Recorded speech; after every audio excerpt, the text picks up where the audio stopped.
Bom dia a todos. Sejam bem-vindos ao Café com o Contabilista Online, com o tema Segmentação com Estratégia de Negócio para as Organizações Contábeis. O evento é uma realização do Conselho Regional de Contabilidade de Minas Gerais e do Grupo de Estudos Técnicos de Organizações Contábeis do CRC-MG. Informamos que os profissionais inscritos na plataforma Zoom, que atingirem 75% da presença, terão direito ao certificado. Os demais, que não conseguiram se inscrever na plataforma, podem acompanhar em tempo real na TV CRC-MG no YouTube. Informamos a todos que estamos com o chat aberto, tanto no Zoom quanto na TV CRC-MG no YouTube. Receba em primeira mão as informações sobre os cursos e eventos realizados pelo CRC-MG. Cadastre no site do Conselho para receber os nossos informativos por e-mail. O Conselho valoriza a sua privacidade e os seus dados pessoais. Para a abertura do evento, passo a palavra para a vice-presidente de Desenvolvimento Profissional do CRC-MG, a contadora Andresa Célia Moreira. Bom dia, vice-presidente Andresa. Bom dia, Léo. Bom dia a todos. Sejam muito bem-vindos a mais uma edição do Café com o Contabilista. Hoje em dia, a segmentação de negócios é uma estratégia importante para as empresas que desejam se concentrar em grupos específicos de clientes e criar ofertas de produtos ou serviços personalizados para atender às suas necessidades exclusivas. E na contabilidade não é diferente. Uma estratégia de segmentação bem-sucedida pode trazer grandes vantagens para as organizações contábeis, ao melhorar a sua eficiência operacional, aumentar a sua participação no mercado e criar ofertas personalizadas para atender às necessidades exclusivas de seus clientes, destacando-se no mercado. Este café é promovido pelo GE de Organizações Contábeis, a quem cumprimento já agradeço em nome da vice-coordenadora Josiane Mairim, convido o palestrante Roberto Dias Duarte, a quem eu já adianto os meus agradecimentos pela presença. Ele irá nos falar sobre a segmentação como estratégia de negócio para as organizações contábeis. Agradeço a todos que se inscreveram neste café e aos que estão nos assistindo, através do canal da TV CRC-MG no YouTube. Eu aproveito e gostaria de lembrar-vos que a primeira edição do CRC-MG Mais Perto de Você estará na próxima semana no Triângulo Mineiro, no dia 28, com o Seminário de Desenvolvimento e Capacitação Profissional em Uberaba, e com o Café com Contabilista presencial, dia 29, em Uberlândia. As inscrições já estão abertas e eu aguardo vocês lá. E eu reforço o convite para a participação na nossa 14ª Convenção de Contabilidade de Minas Gerais. Serão 3 dias de uma programação intensa, pensada especialmente para você. As inscrições já estão abertas. Acesse o site da convenção, convenção.crcmg.org.br, e garanta a sua participação com condições especiais neste que é o maior evento da contabilidade do Estado. Não perca. Muito obrigada e eu desejo um ótimo café a todos. Ok, muito obrigado, vice-presidente Andresa. E agora assistiremos ao vídeo da 14ª Convenção de Contabilidade de Minas Gerais.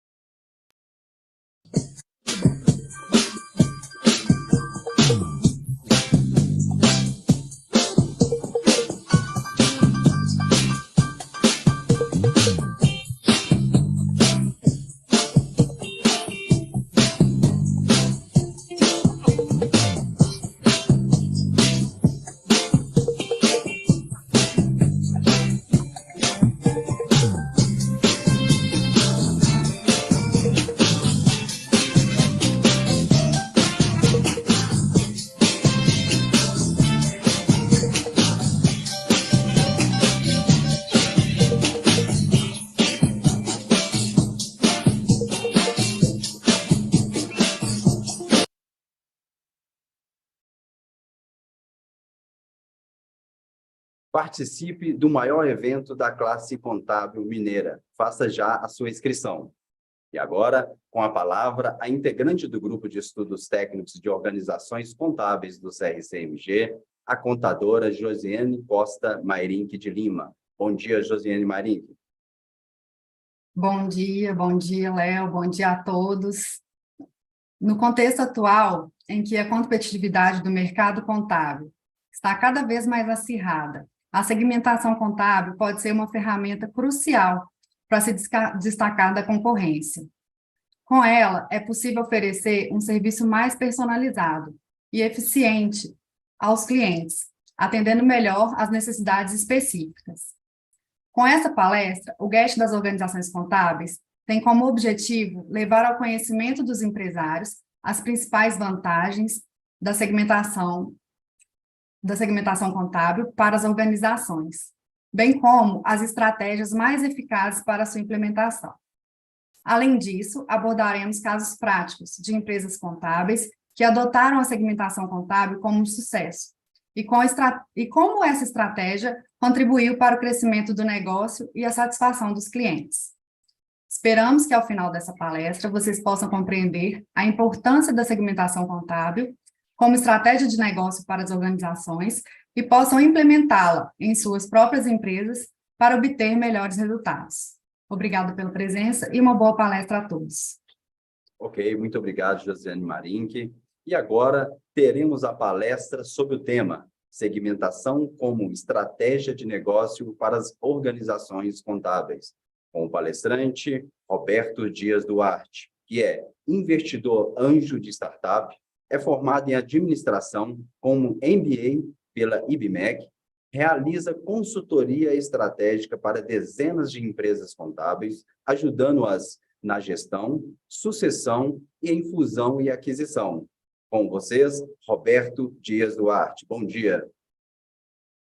Bom dia, senhoras, senhores, senhoritas. Muito obrigado. É um prazer, uma honra, uma satisfação, uma alegria poder participar desse evento aqui com o CRC Minas Gerais. Quero agradecer a todos vocês, em especial a vice-presidente, a Josiane Marink também, ao Léo, que está aí nos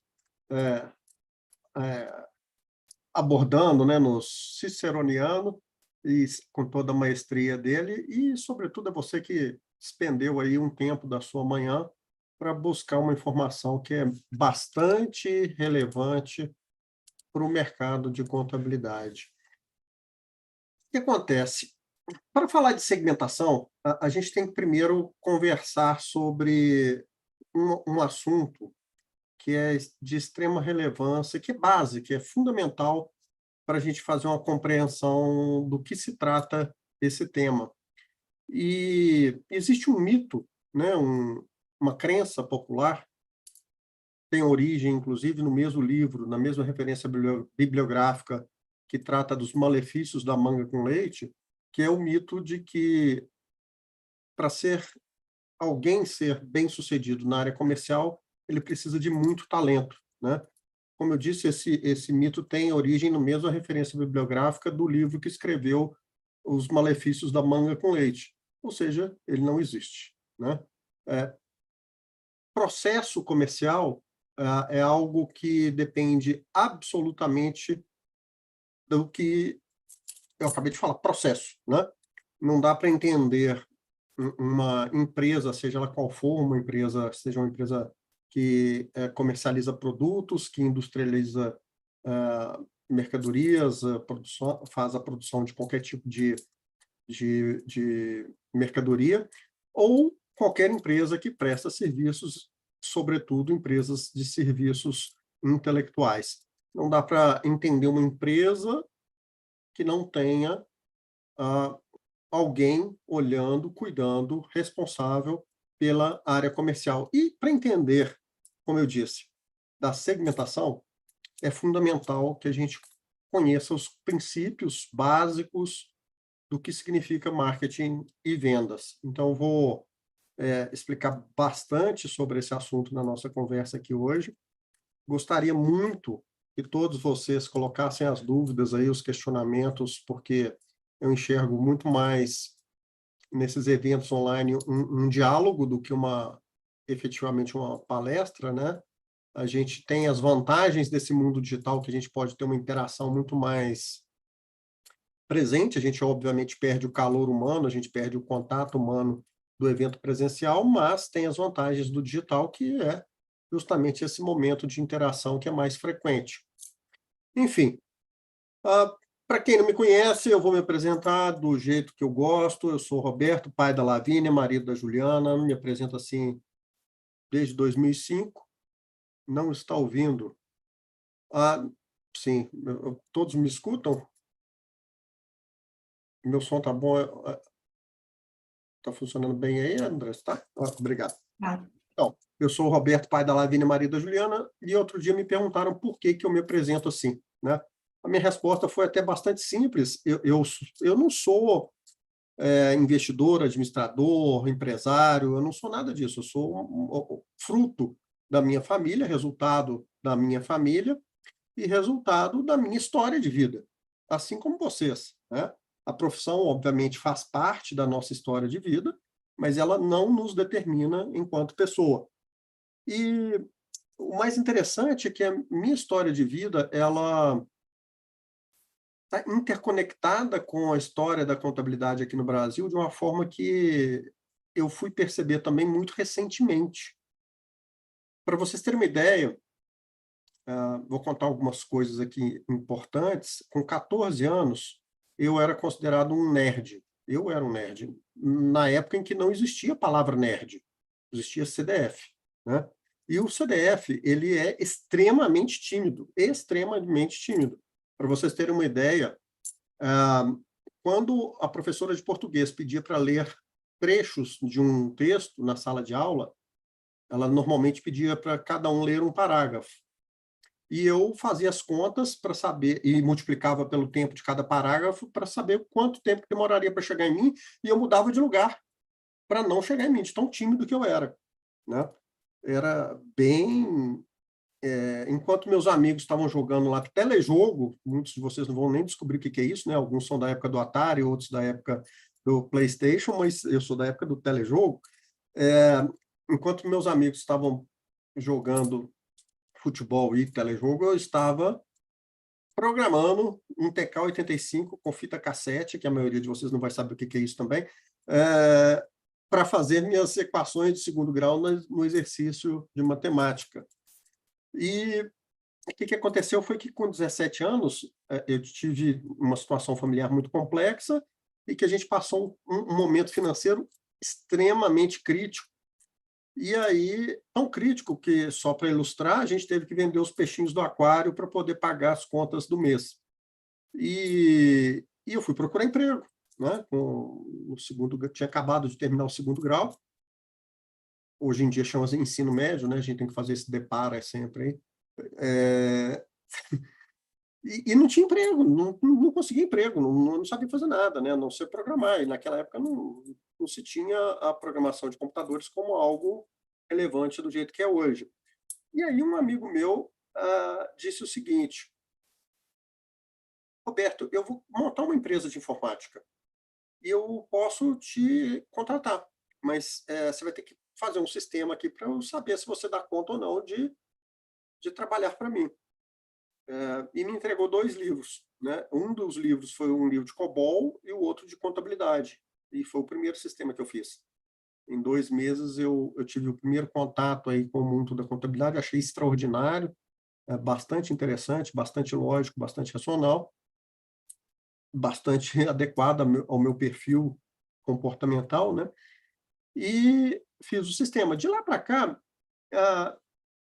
eu percebi algumas coisas interessantes. A primeira é que todos os fracassos que eu tive na minha vida, e foram muitos, tá? Eu criei algumas startups, todas elas até o início dos anos 2000 fracassaram, criei algumas empresas, tive muitos fracassos mesmo, mas todos eles não foram decorrentes de falta de habilidade técnica, todos eles foram decorrentes de falta de habilidade comportamental. A habilidade técnica ajuda a gente a resolver problema e a gente aprende rápido. A habilidade comportamental demora anos. Só para vocês terem uma ideia, quando eu tive por volta de 20 e poucos anos, 21, 22, eu já tinha chegado ao máximo da carreira de analista de sistemas e pensei assim, poxa, né, eu não posso parar por aqui, né? Eu preciso dar um próximo passo. Só que eu tinha aquelas limitações comportamentais, eu não tinha habilidade nenhuma de comunicação. E aí eu me candidatei Primeiro, eu estudei muito comunicação, estudei oratória, estudei uma série li uma série de livros relacionados a esse tema, e me candidatei a fazer uma palestra aqui em Minas Gerais, em Belo Horizonte, no evento da Associação dos Produtores de Software do Estado, um evento muito grande, e eu era um dos poucos no Brasil certificados pela Microsoft como especialista na arquitetura do sistema operacional Windows, e eu ia fazer palestra sobre isso. E aí eu estudei, treinei, fiz durante 3 meses na frente do espelho. Chegou na palestra, gente, até hoje eu nunca vi nada pior na minha vida do que aquela palestra que eu fiz. Então, mas eu não desisti, né? Claro que eu fiquei chateado, mas não desisti. E aí, logo depois de muitos fracassos no início dos anos 2000, eu fui trabalhar numa empresa de tecnologia, de produção de software para escritórios de contabilidade, e não sei por quê, me colocaram na área comercial. Eu sem nenhum tipo de experiência nessa área comercial, zero. Para minha surpresa, eu comecei a entender o negócio e eu vou contar para vocês aqui algumas coisas que eu aprendi sobre esse mundo de marketing e vendas. O primeiro aprendizado e o primeiro mandamento do marketing e vendas é seguir São Francisco de Assis. É dando que se recebe. Você precisa entregar para o seu cliente ou para o seu futuro cliente mais do que ele espera, para ele gostar tanto de você que ele vai comprar de você independentemente do que você tem a vender, desde que aquilo, obviamente, resolva os problemas dele. E eu descobri isso muito rapidamente, e foi exatamente por isso que eu comecei a fazer palestras sobre SPED. Alguns de vocês devem se lembrar disso, né? Naquela época não tinha quase ninguém fazendo palestra de SPED, quem fazia era para grandes empresas, Gerdau e Minas, Petrobras, etc. E para o mundo da contabilidade, praticamente só eu. Mais uma vez, eu tive um grande fracasso, que eu subi ao palco numa das primeiras palestras, expliquei o que era SPED, o que era nota eletrônica, e a autoridade que estava lá no evento falou assim, olha, esse rapazinho até fala bem, mas nada disso vai acontecer no Brasil. Nunca teremos contabilidade em meio digital e nota eletrônica no Brasil. E aí vem um outro aprendizado, né, o da persistência, o da compreensão de que comunicação não é aquilo que você fala, é aquilo que as pessoas entendem. Então, ao invés de ficar chateado com a pessoa que não entendeu o que eu disse, eu fiquei chateado comigo e procurei melhorar ainda mais minha comunicação. E aí, o outro mandamento importantíssimo para a área de marketing e vendas, que tem tudo a ver com segmentação, você precisa conhecer profundamente seu cliente. Se você não conhecer profundamente seu cliente, não tem nada que dê certo, nem no processo de marketing, nem no processo de venda, que eu vou explicar logo a seguir, nem no processo de entrega do serviço. E aí eu me candidatei à vaga de professor no curso de Ciências Contábeis, na disciplina de Tecnologia da Informação, e aqui em Belo Horizonte, e lecionava, obviamente, SPED, nota eletrônica, certificado digital. Um dia, a coordenadora me chama à sala e fala assim, professor Roberto, o senhor está ensinando SPED para os alunos? Falei, estou, professora. Pois é, mas não pode. Falei, como não pode? Ah, não pode porque não tem referência bibliográfica. E aí eu, né, alguns sabem, eu criei aquele livrinho do Big Brother, pensando nos meus 40 alunos, né, das 2 turmas, e na primeira edição foram comercializados 4.000 exemplares em 3 meses também. O que acontece? Foi um aprendizado gigantesco, porque eu aplicava exatamente essas técnicas, né, de quanto mais eu entregava para o público, mais eles compravam de mim. Chegou um ponto que eu coloquei o livro gratuito na internet em PDF, e as pessoas me chamavam de louco. Como é que você vai colocar um livro grátis se você está vendendo livro? Eu falei, vou, as pessoas precisam. E aí, na hora que eu fiz isso, 100.000 downloads na primeira semana, e aí começou a vender mais e mais e mais e mais livro, porque as pessoas queriam mais do que ler, elas queriam retribuir a gentileza, né? A gente fica com aquela vontade de comprar alguma coisa de quem a gente admira, de quem a gente aprendeu alguma coisa importante para a nossa vida. Passado um tempo, eu comecei a estudar profundamente esse mercado de contabilidade, eu percorri o mundo inteiro e comecei a explicar técnicas de gestão que eram usadas nas startups para as empresas de contabilidade. Enfim, Basicamente, até agora, eu mostrei para vocês alguns conceitos fundamentais de marketing e vendas. Primeiro, São Francisco de Assis, é dando que se recebe. Segundo, conheça profundamente seu cliente. E terceiro, não dá para desistir, né, gente? A gente vai errar mais do que acertar na vida. E quem não sabe perder, não sabe ganhar, não consegue ganhar.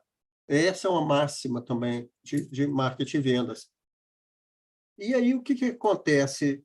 Eu vou agora colocar isso tudo num processo mais estruturado, eu vou falar tudo isso que eu disse para vocês num processo mais estruturado, para explicar para vocês que eu nunca vi até hoje,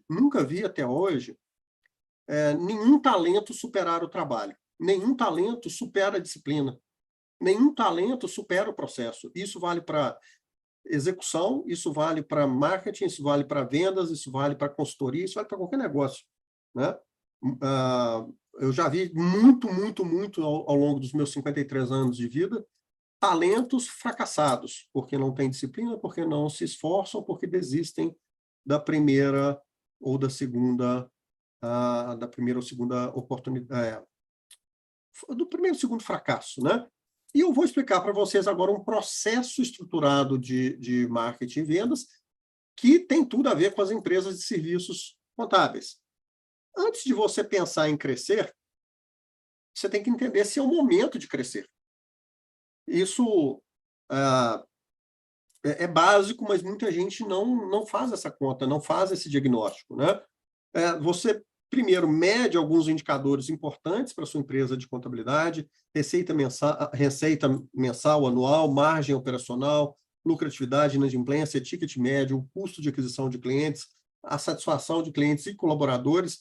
E aí, na medida que você tem esses números, você consegue tomar uma decisão estratégica.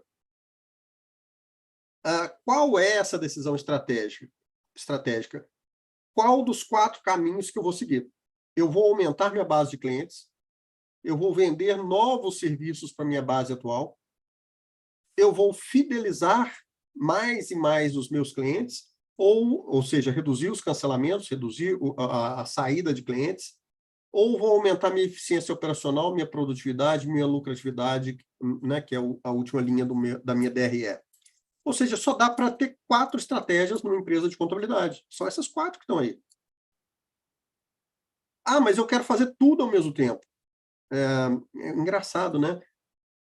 Em novembro, um dos meus clientes me procurou, a gente fez esse diagnóstico numérico da empresa dele. Eu falei exatamente isso com ele que a gente está conversando aqui agora, e ele optou por seguir as 4 estratégias simultaneamente. Ele queria criar novos serviços, ele queria estruturar uma área comercial para aumentar a base, ele queria melhorar a fidelização, a experiência do cliente, e queria, ao mesmo tempo, aumentar a eficiência operacional dele. Ontem eu conversei com ele. A equipe dele, os sócios deles estão estressadíssimos, pedindo demissão. Ele não conseguiu fazer absolutamente nada, e nós tivemos que fazer um reboot, né? um restart no processo. Não dá. Quem quer ser pato não consegue ser águia, né? Pato nada mal, canta mal, voa mal e corre mal. E se acaba prejudicando a sua empresa, a sua equipe. E por que eu estou falando isso? Porque esse é o ponto zero da segmentação. Seja qual for a estratégia que você for usar, de aumento da base ou venda de novos serviços para a base, se você não começar isso de forma segmentada, também não vai dar certo. Você vai ser mais um pato na lagoa, né? Por quê? Porque o esforço, a energia, o tempo, o dinheiro e o conhecimento que você vai ter é incalculável, é infinito, né? Não tem jeito. Quem quer agradar todo mundo não agrada ninguém.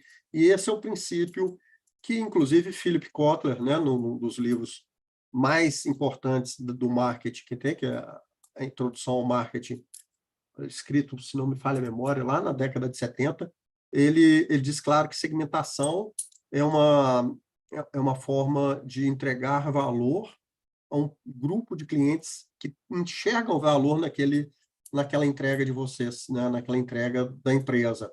E que é um ponto onde você reconhece que você não consegue entregar o mesmo valor para empresas, para em todas as pessoas, para todas as empresas, né?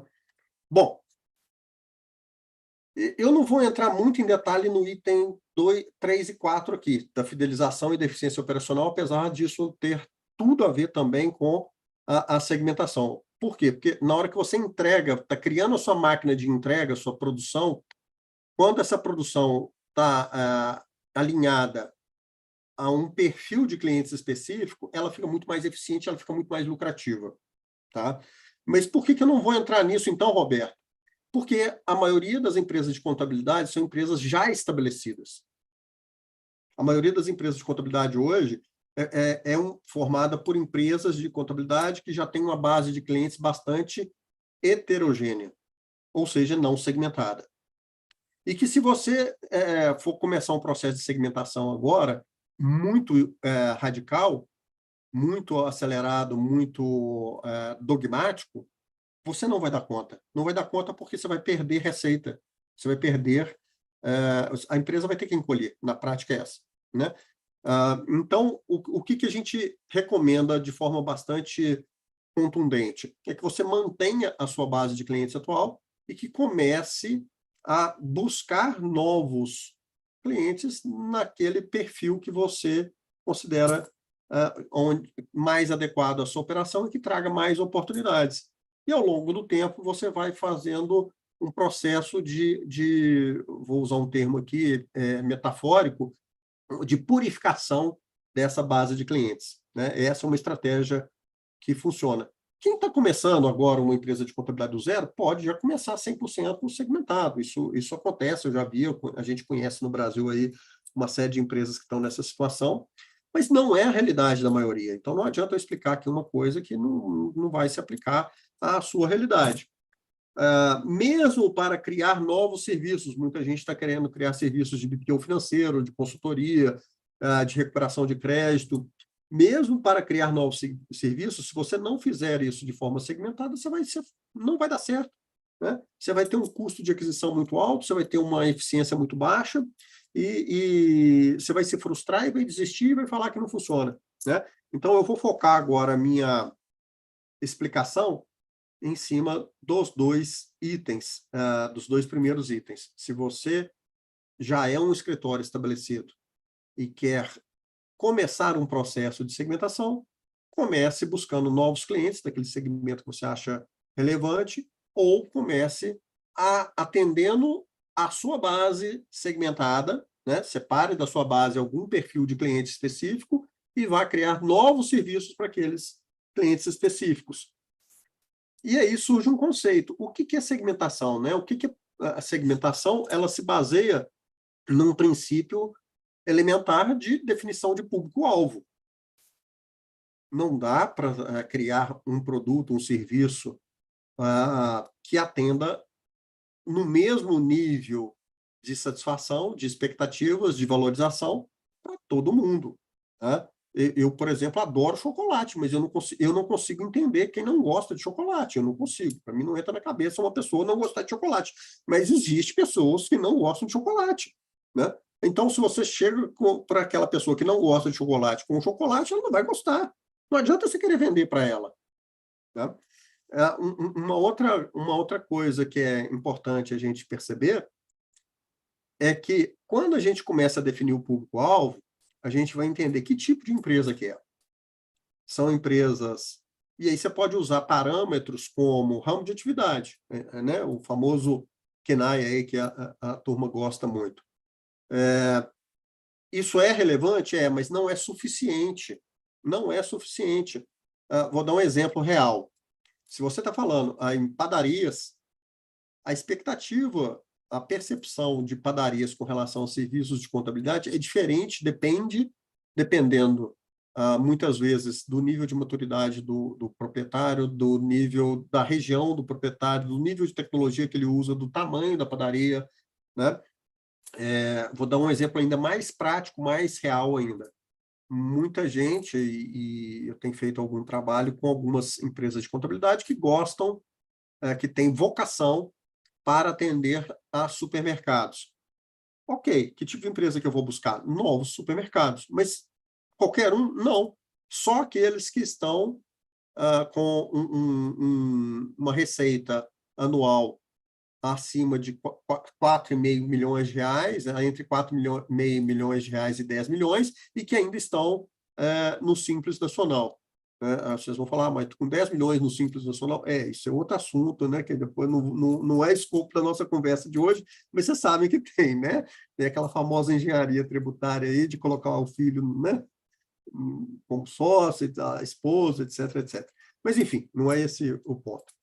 Então, quando a gente define o público-alvo de forma mais específica, a gente consegue entender, por exemplo, quem que é o decisor de compra, quem que é a pessoa que vai assinar o contrato de compra dos serviços, ou quem que é o influenciador. Se a gente está falando de uma empresa muito estruturada, já com governança, com a estrutura organizacional já bem definida, o decisor, eventualmente, não é o dono, é um diretor financeiro, né?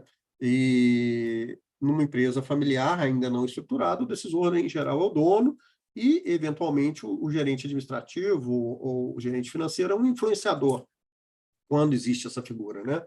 Então, o quanto que esse público-alvo que eu escolhi está disposto a pagar pelo serviço contábil? E aí entra num processo que é o seguinte: o quanto que ele está disposto a pagar não é o tanto que eu gostaria que ele me pagasse, não, tá? Eu vou olhar para o mercado, vou olhar o tanto que eles pagam e vou escrever aqui nesse meu manual que eu estou criando o tanto que o mercado paga pelo serviço atualmente. Mas eu gostaria de cobrar a mais. Ok, isso não é um problema. O ponto é que, se você não reconhecer que você quer ter um serviço premium, um serviço de mais alto valor agregado, que vai cobrar além do que o mercado paga, você não vai trabalhar para isso, você não vai criar uma infraestrutura para isso. Então, é importante que você tenha esse parâmetro de percepção de preço de serviço no mercado. Quais são as dores profissionais desse decisor, né? As dores profissionais, em geral, estou falando aqui do supermercadista, ele está preocupado com a inflação, com a taxa de juros, com o desemprego, ele está preocupado também com as vendas que estão caindo, ele está preocupado com os custos que estão aumentando, ele está preocupado com o aumento da carga tributária. Enfim, eu tenho que descobrir isso e escrever. Nós estamos criando um manual de vendas aqui. E, mais uma vez, percebam só, se eu não estiver trabalhando de forma segmentada, como é que eu vou descobrir as dores do meu público-alvo? É absolutamente impossível, ou impossível não. Ou eu vou ficar muito raso, né? Eu vou ficar lá naquela coisa assim, rasa. Todo empresário quer isso. Tá. E, né, não resolve. Eu tenho que ir profundamente na dor daquele público. Porque se eu ficar no raso, eu vou ficar igual o médico que receita, que fala que quando você chega lá com febre, ele fala que você está com virose e te receita um antibiótico. Você não resolve o problema de ninguém e só te despacha porque ele está querendo ter volume e não ter um atendimento de mais qualidade, mais personalizado. Então, quando eu entro no detalhe das dores, primeiro, isso cria uma percepção de valor maior, e segundo, me obriga a estudar profundamente aquele mercado, porque eu não posso pressupor, eu tenho que conversar com amigos, com colegas, com clientes atuais, participar de eventos que eles participam, fazer networking com eles para entender exatamente o que eles pensam. Lembram quando eu comecei lá na área de marketing e vendas da empresa de software? Eu virei professor para entender a cabeça do profissional da contabilidade desde a origem. Então, é importante que vocês convivam com eles. Ninguém conhece pessoas que você não convive com elas, né? Quais são as dores emocionais dele? E as dores emocionais variam muito, né? Se você pegar pessoal que trabalha com moda, as dores emocionais são uma, o pessoal ligado à saúde e beleza é outra, o pessoal da área de saúde, especificamente, as dores emocionais são outras, o pessoal da construção civil é outro. O que gera alegria para ele? Quais são as tarefas que ele executa, principalmente as que ele não gosta? Por quê? Porque toda vez que você detecta uma tarefa que seu público-alvo não gosta, você tem uma grande oportunidade de criar um serviço novo. Quais as fontes de informação dele? Como é que ele faz networking, né? Então, o primeiro passo é esse, é entender profundamente o público-alvo, fazer igual ali o Chapelain, né? Onde eles moram, onde eles dormem, como eles vivem, como eles se reproduzem, de que eles se alimentam, entender de forma profunda.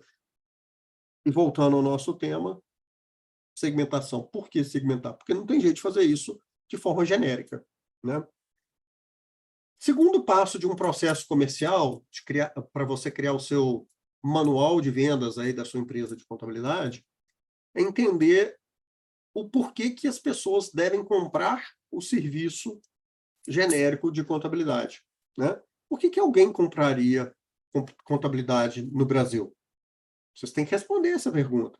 Agora, por que ele deve comprar de você e não de outra pessoa? Segunda pergunta que você tem que responder. Quais são os problemas que você resolve para ele? Quais são os benefícios que você entrega para ele? E aí, de novo, se a gente for falar de forma não segmentada, de forma genérica, por que ele deve comprar contabilidade? Você vai falar assim, porque é obrigado. O que problema que você resolve para ele? Eu faço o cálculo de folha, cálculo de tributos, a escrituração contábil e a entrega de guias para pagamento de impostos. Ou seja, eu faço DAS, DAF, GPS, de prova, balanço financeiro, expediente social. Tá. Se você está entregando o que todo mundo entrega, obviamente a decisão de compra do consumidor vai ser por preço. E aí, quando você começa a entender de forma específica para aquele público-alvo, você consegue produzir e perceber benefícios naquilo que você faz que são completamente diferentes do generalista. Exemplo, o pessoal da área de saúde tem muita dificuldade com a prestação de contas para os planos de saúde. Então, se você consegue resolver esse problema para ele, você tem um diferencial competitivo. Os supermercadistas têm problema de margem, de precificação, de custo das mercadorias. Se você consegue resolver esse problema, você criou um benefício diferente no mercado, né? Qual que é a coisa mais valiosa que você faz por ele? Então, aí tem um detalhe, né? O problema que você resolve para o supermercadista. Eu ajudo o supermercadista a ter uma operação mais lucrativa, com um markup, né, com uma margem nos produtos, uma margem de contribuição mais interessante, de forma que ele possa vender mais, pagando menos impostos. Qual o benefício que você entrega para ele? Você acaba tornando a empresa dele mais lucrativa, a empresa dele pode crescer com mais velocidade, se destacar no mercado, e a coisa mais valiosa que você faz para ele pode ser, por exemplo, manter a prosperidade aí da família dele, né? Isso pode ser importante para ele. Quais as garantias que ele tem? E garantia é um negócio interessante, né? Porque quando a gente fala em garantia de serviços, a gente não pode usar aquele jargão do comércio, né? Satisfação garantida ou seu dinheiro de volta. No serviço não dá para usar isso. Mas também muita gente pensa logo no seguro de responsabilidade civil. E isso é o menor dos problemas. Vou dar uma dica aqui importante para vocês. Vocês já calcularam quanto que é que vocês processam todo mês de notas fiscais dos seus clientes? Ou seja, qual que é o faturamento mensal que você processa dos clientes de vocês? Eu já cheguei a essa conta com algumas empresas e algumas delas chegam a bilhões de reais por ano. Bilhão é um bilhão, né? Quanto que vocês processam de folha de pagamentos por ano? Então, quando você coloca assim, olha, eu processo tantos milhões ou tantos bilhões de reais por ano de tributos, eu processo tantos milhões de reais de folha de pagamento por ano, isso é uma garantia emocional que vale muito mais do que qualquer seguro de responsabilidade civil. Para o cliente, pouco importa. Quando você fala para ele assim, eu tenho um seguro. Talvez, aqui em algum segmento, isso tenha relevância, mas em alguns outros isso não tem nem alcance mental, né? Outra coisa que é garantia, eu tenho como cliente tal empresa. Isso é uma garantia, né? Eu tenho aqui na minha empresa, eu tenho 50 anos de existência. é outra garantia, né? São essas garantias emocionais que são efetivamente relevantes para o seu cliente. Eu processo a contabilidade de 300, 200, 100 clínicas médicas na minha cidade, ou do doutor fulano de tal, que é referência na minha cidade. Isso é muito mais importante, né? A pergunta derradeira aí é por que ele não pode esperar para contratar seu serviço, né? Por que ele tem que contratar hoje e não no segundo semestre, ou depois do Natal, ou depois do Carnaval? E que tipo de experiência que deixa o cliente encantado, né? A gente tende, quando a gente responde essas perguntas de modo generalista, a ter respostas muito rasas, né? Experiência, ele quer tudo automatizado rápido. Não é verdade. Não é verdade. Se você está buscando clientes focados aí, ligados ao agronegócio, eles querem conversar, eles querem que, aliás, até mesmo os supermercados no interior, né? Eu conversei semana passada com um cliente meu que estava exatamente respondendo essas perguntas. Ele falou assim, aqui na minha cidade, na minha região, né, o pessoal gosta que a gente vai lá uma vez por mês, toma um cafezinho, conversa, almoça, esse tipo de experiência que eles gostam, né? Então, assim, de novo, responder de forma generalista é o primeiro passo para não conseguir fazer nada e gastar muito dinheiro. E aqui cabe uma explicação conceitual também que é relevante. O valor que as pessoas percebem na compra de um serviço ou produto, ele funciona como se fosse uma pirâmide. Ele tem os valores mais básicos, que são os valores funcionais, né? Então eu vou comprar um carro porque eu quero um carro para me locomover, né? Eu vou contratar um serviço de contabilidade porque ele vai me ajudar a resolver problemas de custo, de receita, de desempenho, né? De lucratividade. Isso são os valores funcionais. Eu vou contratar uma contabilidade para fazer DAS, DAF, GPS, recibo de prova, balanço, balancete, despesa social. É funcional. É bom? É. Mas isso, na escala de valores das pessoas, é pouco. Por quê? Porque quando você começa no nível 2 ali, no nível de negócios, né? Eu vou ajudar a sua empresa a ser mais produtiva, a ter mais conveniência na solução dos problemas. O que é conveniência? Eu vou te ajudar mais a resolver mais problemas do seu dia a dia num único local.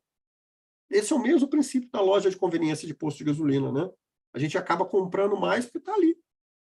Então, já que você criou uma relação de confiança, de credibilidade com os seus clientes, você pode ofertar mais coisas, mais serviços seus ou de terceiros para os seus clientes, assim como a loja de conveniência. O ponto é que você não, ao contrário da loja de conveniência, a sua prateleira é pequena. Você não consegue fazer centenas de serviços, ter centenas de parceiros, até porque você é corresponsável, né, em termos mentais, não em termos jurídicos, mas em termos de percepção do cliente, você está avalizando aquele parceiro, você está colocando o seu nome naquela parceria. Por isso que não dá para encher a prateleira com qualquer coisa. E aí, de novo, a segmentação me ajuda porque eu vou ter uma quantidade menor de parceiros, mas que resolvo mais problemas dos meus clientes. Também ajuda a manter quando você vai para o nível de relacionamento. Exemplo, esse escritório que eu falo muito dos supermercados, eles fazem um negócio que é sensacional. Eles têm um painel bastante simples, mas bastante relevante, que mostra os principais indicadores dos supermercados e posiciona cada cliente com relação aos indicadores macro que eles têm. Isso é o famoso benchmark, né? Você mostra para o seu cliente como que ele está em relação ao mercado regional, local. Isso tem um valor absurdo e é um valor ligado à percepção de negócios, né? Quando você sobe um pouquinho mais na escala de valor, você tem a questão pessoal. Você ajuda a pessoa a fazer network, melhorar a reputação dela. E acontece, tá, gente? Eu conheço empresas que contratam escritórios de contabilidade justamente porque querem ter uma reputação melhor na cidade. Ajudam no desenvolvimento pessoal daquele empreendedor, daquele diretor que o contratou, Ajuda na redução da ansiedade, né? Você começa a ajudar a pessoa em outros aspectos, aí, os aspectos sucessórios, os aspectos, né, de proteção, de blindagem patrimonial. E tem um valor que é importante, que você sabe, né, que é pessoal também, mas que faz parte da escala de valor, que é o humor. E, por fim, no último item lá da escala de valor, tem o propósito, a esperança, a visão social. E aqui, mais do que nunca, a generalidade se torna algo fictício.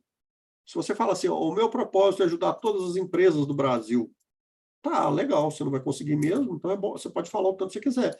Ah, não, eu tenho como causa, como propósito, a minha missão de vida é ajudar as farmácias da minha cidade aqui a se tornarem mais competitivas frente ao mercado. Pô, isso faz sentido, isso todo mundo acredita, né? Então, por que eu digo que essa escala de valor é importante? Porque ela vai te ajudar na configuração dos seus produtos. O que você vende para ele na prática? Ah, eu vendo o contato fiscal DP. Tá, mas o cliente sabe o que é isso, né? Sabe o que significa o processamento trabalhista? No processamento trabalhista está incluído o quê? Quais as funcionalidades de cada pacote? Está incluída admissão, rescisão, demissão, afastamento, a atualização de convenções de trabalho, está incluída orientação. Isso tudo é muito importante ser colocado. E aí, vocês estão percebendo com clareza de que quanto mais genérico eu sou, mais complexa fica essa estruturação e mais difícil fica de entregar tudo isso que eu estou prometendo para o cliente, né? Qual o problema que eu resolvo? Pois é, o processamento trabalhista para alguns públicos-alvo acabam fazendo muito menos sentido do que para outros. O problema que você resolve com o processamento trabalhista numa construtora, no pessoal da construção civil, é muito mais relevante, tem muito maior percepção de valor do que numa clínica médica que só tem uma secretária, né? Qual a proposta de valor, né, se você está linkando aquilo que você faz com o propósito de negócios pessoal e inspiracional do seu público-alvo? Quais os benefícios de cada pacote, né? E aí sim, a partir do momento que você cria essa estruturação de serviços aí, de oferta, você consegue calcular o preço, né? A dificuldade que o pessoal tem em precificar é porque, de novo, está generalista. O pato é muito difícil, ele não dá conta de fazer tudo isso, né? Se você vai precificar um serviço pensando em qualquer tipo de cliente, você vai despender uma energia gigantesca e, muitas vezes, não vai conseguir a eficiência que você precisa no processo de precificação. E a precificação envolve 3 elementos, né? O custo da execução do serviço, mais o markup, mas esse custo também, não adianta eu falar assim, eu vou, meu custo é esse, minha margem é essa, e aí, ponto, acabou. Não, eu tenho que olhar para o mercado, porque não tem jeito de eu... Né? Por mais que eu tenha diferenciais competitivos, eu consigo aí ter um acréscimo de 20, 30, 40, 50, talvez até 100% com relação à média de mercado. Mas muito mais do que isso já começa a ficar bastante desafiador. E, além do mais, eu tenho que olhar o custo de oportunidade do cliente. Exemplo real. Para fazer um planejamento tributário, talvez para uma empresa do ramo de supermercados, por exemplo, talvez você gaste aí um dia, 2. Se você for precificar o seu serviço por custo, talvez você cobre aí R$1.000, R$2.000. Mas se você for olhar pelo custo de oportunidade, ou seja, a percepção de valor do cliente com relação à economia que você vai gerar para ele, esse R$1.000, R$2.000 vai virar 20, 30, 40, 50 mil reais, né? E aí que entra um aspecto interessante. O custo de oportunidade está ligado, basicamente, ao que o cliente ganha e a economia de tempo que ele tem. Tempo é o bem mais precioso que todos nós temos, né? Vou dar um exemplo de custo de oportunidade. Hoje é dia 23. A minha empresa, eu optei por terceirizar o serviço contábil. Mas por que eu não contrato alguém aqui para fazer por mim, né? O processamento de folha, processamento fiscal e processamento contábil? Por quê? Porque meu custo direto seria maior a minha percepção de risco seria maior, né, se eu tivesse uma estrutura contábil, fiscal, trabalhista na minha empresa, e o custo de oportunidade é muito grande, porque se eu tivesse hoje tendo que cuidar dessas coisas, provavelmente eu não estaria aqui conversando com vocês.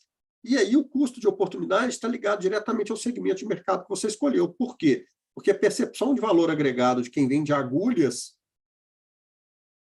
é muito menor do que quem vende um serviço ou quem vende usina eólica, turbina eólica, né? Por quê? Porque o produto, o serviço do segmento tem muito mais valor agregado e o tempo dele vale muito mais do que quem vende agulha. A relação é bastante simples. Tá? Quanto maior a percepção de valor do seu cliente, maior é o custo de oportunidade que você tem para explorar desse segmento de mercado de novo. E um item interessante é que, muitas vezes, a gente não necessariamente tem que começar o processo de venda pelo serviço principal. A gente pode escolher, sim, um produto de entrada. Eu, por exemplo, adoto o diagnóstico como um produto de entrada. Tá? Para o meu negócio, funciona bem. Para você, talvez faça sentido, de novo, se você for específico e não generalista. Quarto passo é a elaboração de uma proposta comercial. Por quê? A proposta comercial não é um contrato. O contrato ele tem o objetivo de regular a relação entre partes do ponto de vista jurídico. A proposta comercial é um instrumento de venda, é um instrumento de marketing e vendas, que vai resumir tudo que a gente falou até agora num documento de uma, no máximo 2 páginas.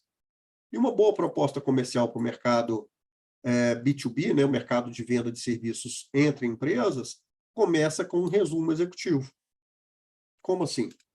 O objetivo dessa proposta é reduzir a carga tributária do seu supermercado, melhorando a competitividade dos seus produtos a partir de uma análise mais minuciosa dos seus custos e do seu markup.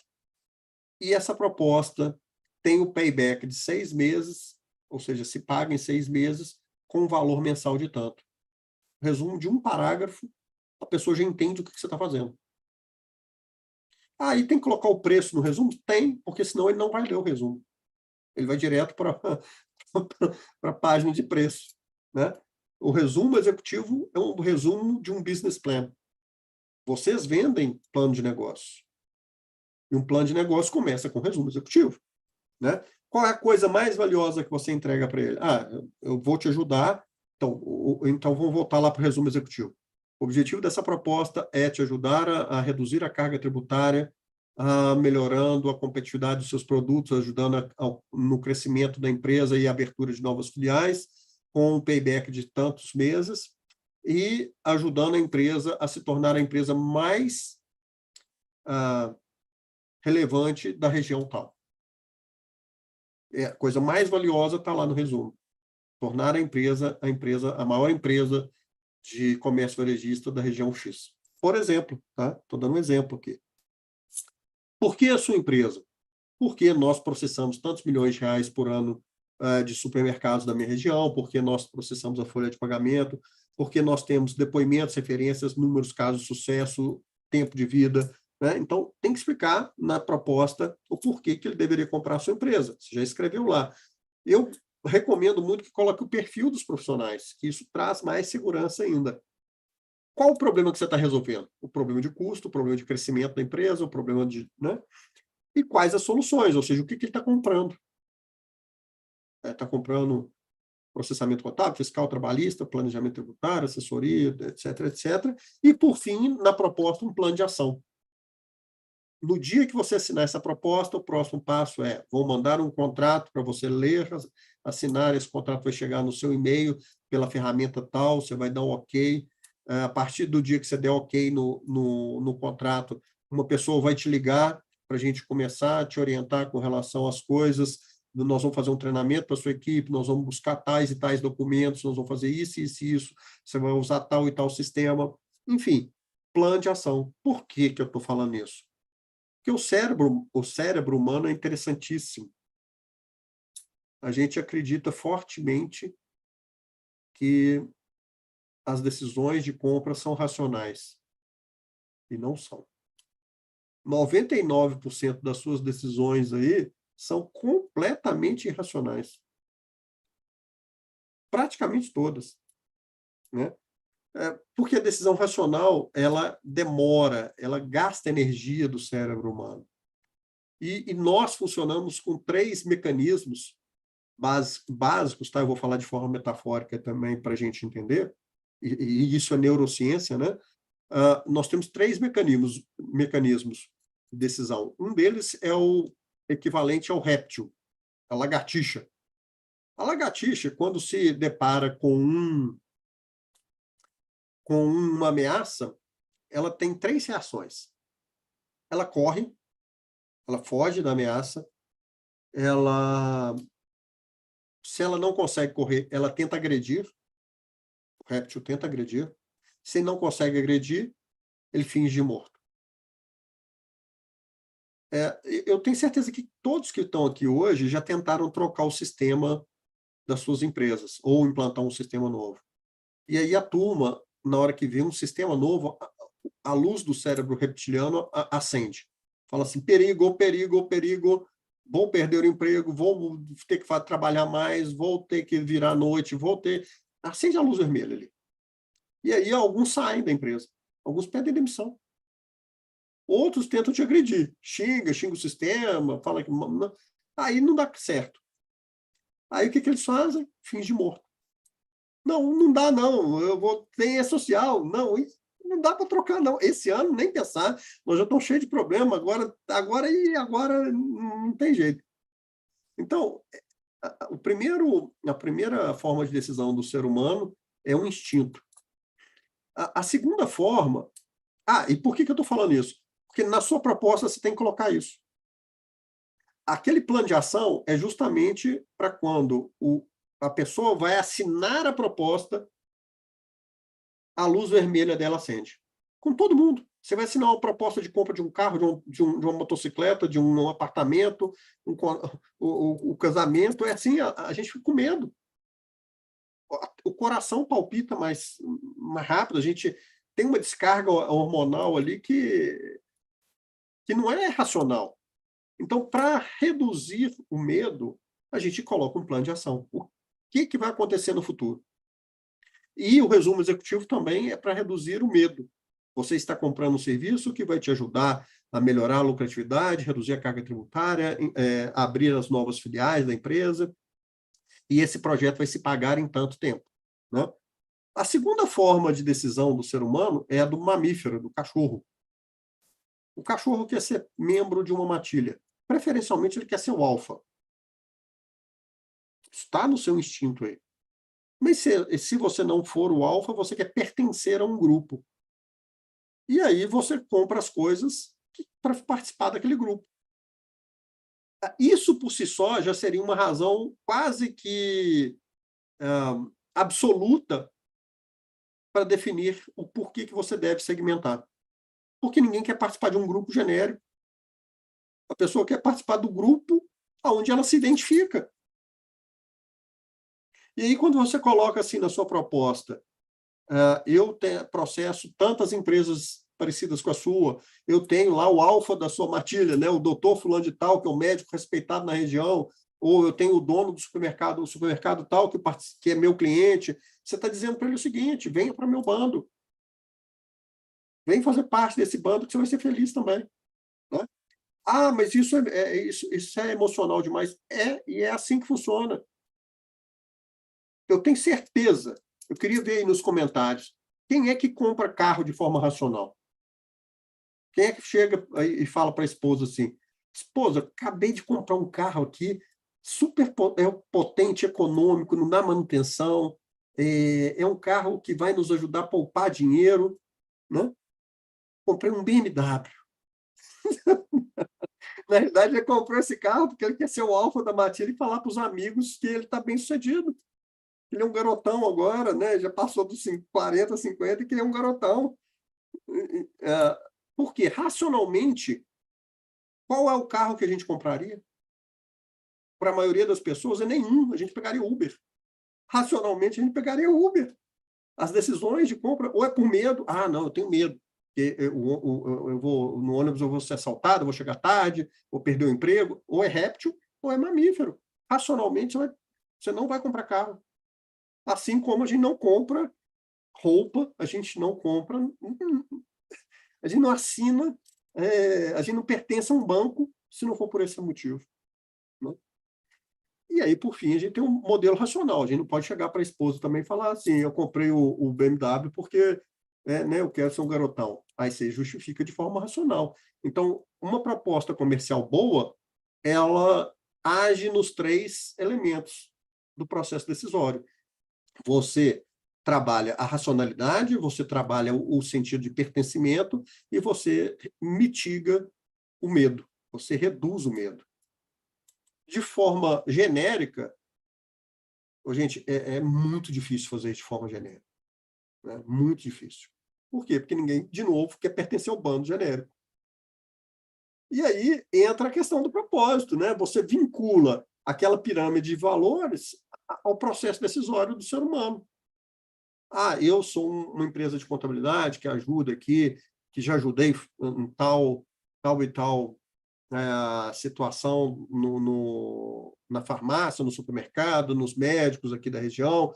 Eu faço um programa de treinamento aqui para a profissionalização de caixas do supermercado. Enfim, o propósito é o nível mais alto, está lá no nível inspiracional e toca profundamente o cérebro mamífero nosso. Tá? Aí, caminhando para o finalmente, entra a parte mais processual de vendas. Aonde que você vai estar, com qual periodicidade, quanto você tem para gastar no processo de venda, qual que é a mensagem que você vai despertar a atenção das pessoas, quais as dores dos clientes que você vai explorar naquele processo comercial, quais as soluções que você vai apresentar e como é que você vai controlar esses leads. Basicamente, aqui tem um exemplo de processo comercial, didático só, tá, gente? Eu vou encontrar os presidentes da associação comercial, vou conversar com eles, vou descobrir no Google onde é que eles estão, na minha região. O diretor da empresa de contabilidade vai lá conversar com o presidente e vai ofertar uma palestra para a associação comercial. Uma palestra sobre o quê? Das DAF, GPS, de colabora, balanço, balanceio, despedida social? Não. Uma palestra sobre as dores mais importantes que eles têm, né? Sobre as questões mais importantes que eles têm. Vou convidar os associados, vou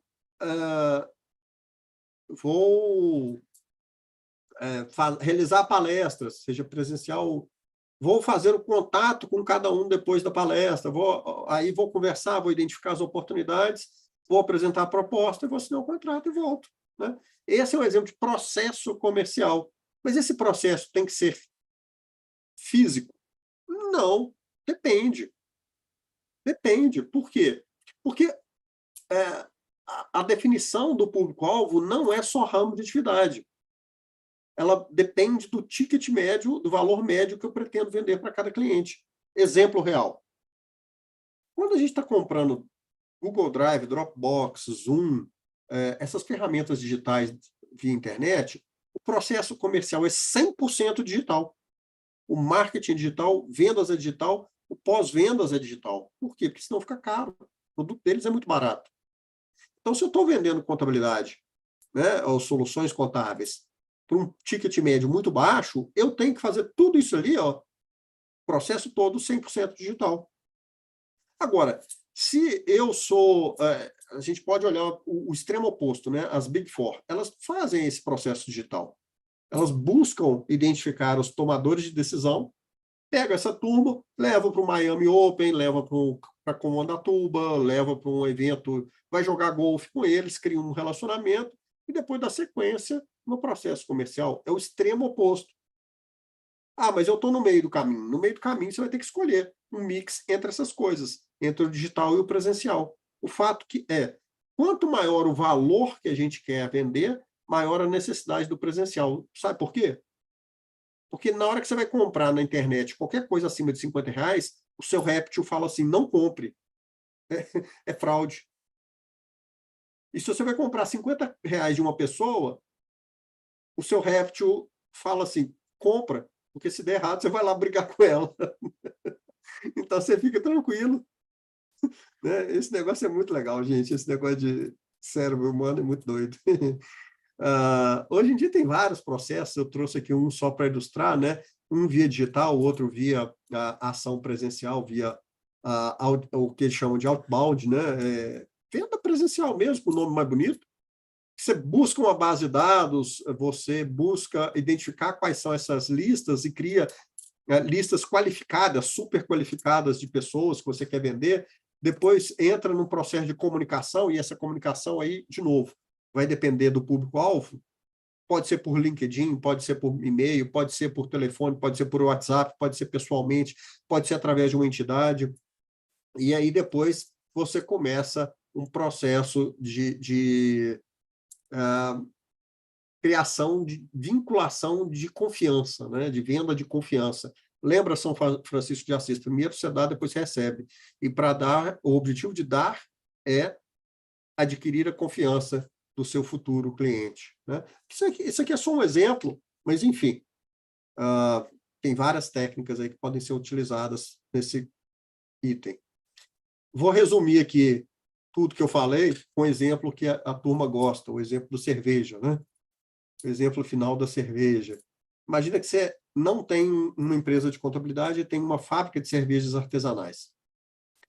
E aí você configurou ali a sua linha de produção toda para vender garrafas de 600 ml, está produzindo uma cerveja de altíssima qualidade, com insumos de alta qualidade, configurou a sua linha de produção com aqueles insumos, com aquela quantidade, treinou a turma para produzir cerveja com aquela quantidade, naquele volume, e, de repente, chega a Josiane e fala assim, eu quero comprar a cerveja, mas eu quero de 300 ml.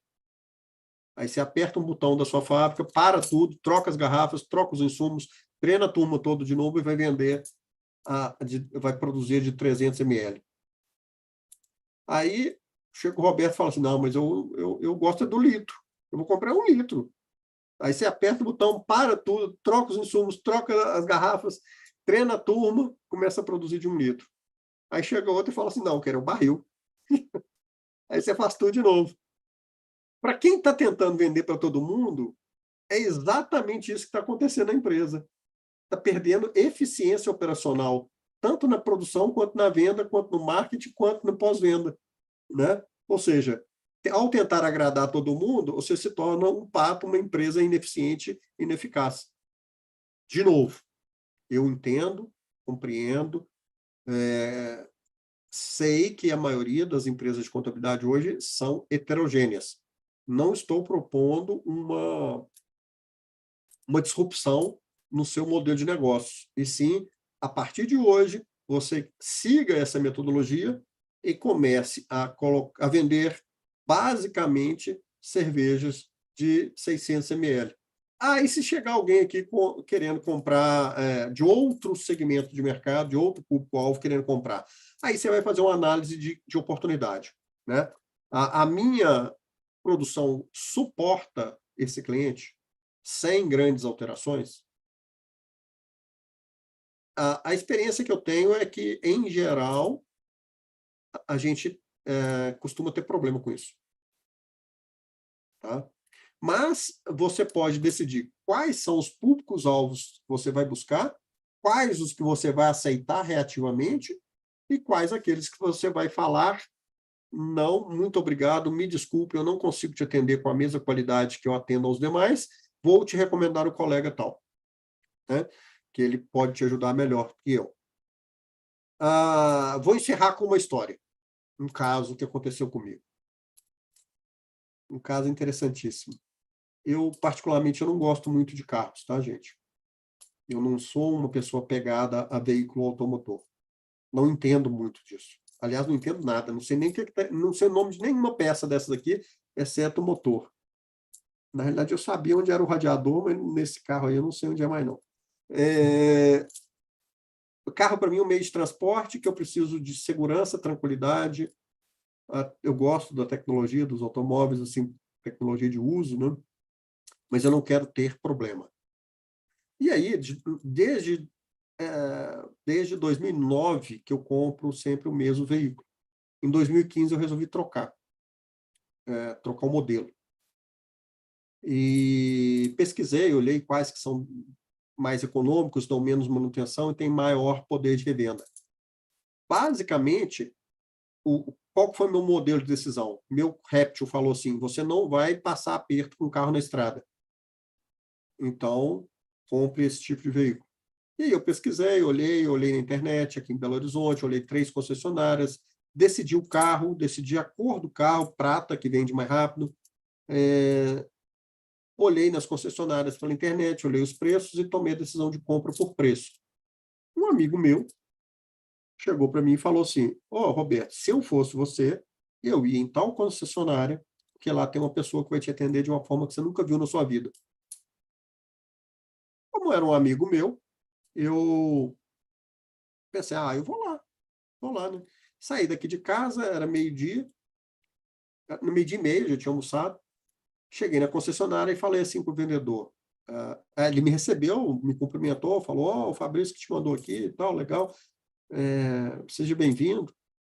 E eu falei com ele imediatamente, assim, num tom até meio objetivo demais, eu vim comprar tal carro, tal cor, e já tem o preço. Qual é o seu preço? Ele falou assim, calma, você gosta de café? Eu falei, gosto muito de café, adoro café. Não, então vamos tomar um café aqui de uma máquina especial que você nunca tomou. Sentamos lá e comecei a tomar o café, ele começou a perguntar algumas coisas do meu estilo de vida, né? Se eu era casado, se eu tinha filho, para que eu ia usar o carro. E eu expliquei, casado, tenho uma filha, vou para o interior eventualmente, viajo muito, a trabalho, né? Mas não gosto de carro, não gosto de motor, não entendo nada disso. Tomado o café, ele falou assim, olha, você já viu o carro? Vi pela internet. Não, então vamos lá ver o carro. Chegou ao lado desse veículo, ele fez exatamente isso aí, abriu o capô. E eu olhei para ele com aquela cara assim, não estou acreditando, o que você está fazendo? Acabei de te falar que eu não entendo nada disso, que eu não gosto disso. Eu não falei, ele leu meu olho. Aí ele falou para mim assim, presta bem atenção nesse motor, presta atenção nesse carro. Olha para esse motor com muita atenção, porque vai ser a última vez da sua vida que você vai abrir esse capô. Nunca mais você vai abrir, nem para colocar água, nem para trocar óleo. A cada 10 mil quilômetros, você vai me ligar, eu vou mandar na sua casa, eu vou mandar buscar na sua casa o carro e vou te entregar no final do dia o carro. Pergunta se eu comprei. É óbvio, né? E paguei mais caro do que nas outras.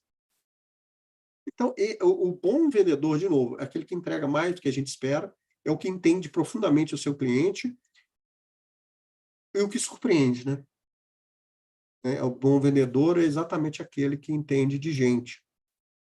Porque eu tenho falado já há muitos anos, desde 2014, que contabilidade é um excelente negócio. Excelente negócio. Excelente. Só que de uns tempos para cá, eu andei lendo muito essa questão de propósito, de neurociência, e tem um autor que chama Simon Sinek, que ele diz o seguinte, 100% dos seus colaboradores são pessoas, né?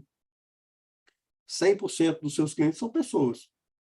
Se você não entende gente, você não entende negócio. Então, eu estou adaptando agora a minha fala ao seguinte, contabilidade é um excelente negócio para quem entende de gente, né? Para quem entende de pessoas. Senhoras, senhores e senhoritas, eu fiz essa explicação toda conceitual, dividindo aí o processo comercial, querendo mostrar para vocês que a segmentação não é uma opção.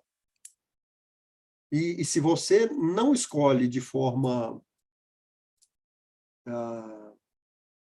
consciente qual é o seu público-alvo, você é escolhido. Ou seja, seu público-alvo é todo mundo. E, na prática, você acaba caindo numa competição por preços, que é tudo aquilo que a gente não quer que você caia. Dúvidas, críticas, sugestões, reclamações, estou à disposição. Roberto, muito obrigada. Excelente, mas o pessoal está pedindo mais. Eu estou vendo aí no chat, já recebeu algumas mensagens. eu ia te pedir para você, se possível, explicar ou contar para a gente um caso, assim, propriamente, da sua prática mesmo, da sua vivência. Você falou aí alguns exemplos, mas se puder ser mais específico, contar mais. Eu tenho certeza que todo mundo vai gostar. O que acontece? Basicamente, nós temos dois perfis de empresas de contabilidade que começaram um trabalho estruturado de segmentação. Um perfil que é o empreendedor recente da contabilidade. Muitos desses novos empreendedores da contabilidade já começaram suas empresas de forma segmentada. Alguns buscando a área de saúde, outro comércio varejista de alimentos, outros focados em prestadores de serviços, enfim, não importa. O que importa é que o novo empreendedor começa assim. E durante esse caminho, a parte mais difícil é a disciplina. É não cair na tentação de deixar a sua carteira que está homogênea a se tornar heterogênea. Porque uma vez que ela se tornou heterogênea, diversificada, você começa a ter problemas estruturais, tanto na venda quanto na entrega. Todos esses que eu acompanhei, posso falar que todos eles estão bem-sucedidos hoje, conseguiram chegar ao sucesso, a números bastante relevantes aí no mercado. Obviamente, aqui eu não posso citar casos, né?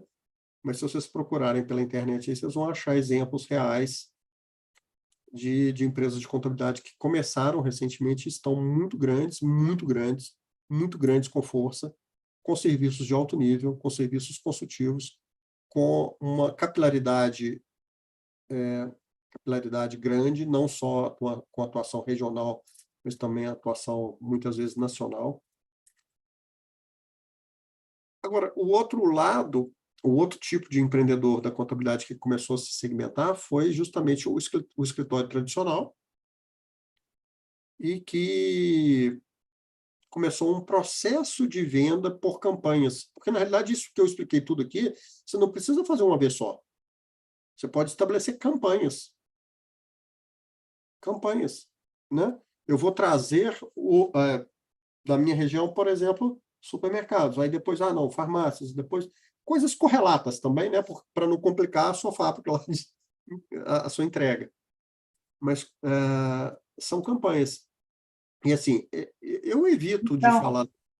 Diga. Só perguntar, só pegando um gancho para a gente poder começar a discutir um pouco mais.